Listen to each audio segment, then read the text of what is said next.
Hola chicos, bienvenidos a mi canal. Y hoy vamos a ver sobre el mundial. Empezamos con este.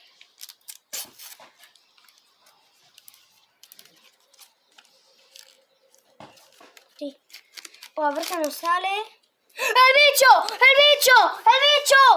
¡El bicho! ¡El bicho! ¡Cristiano! ¡Sí! Seguimos. Morata.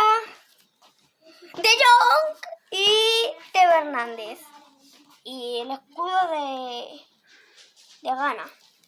Bicho, sí. A por otro. Bueno, vamos a abrir otro.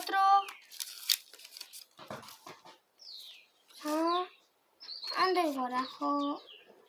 Nahuel Molina. Vicente. Y este también. A por el siguiente.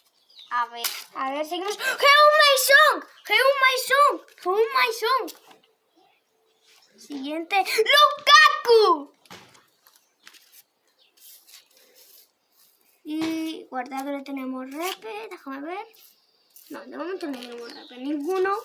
Y a por el siguiente sobre. A ver qué nos puede salir. Tercer Marruecos.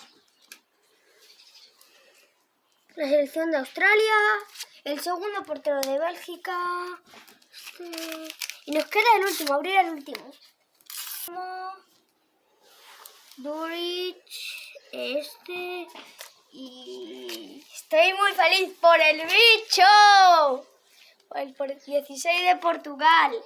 Adiós.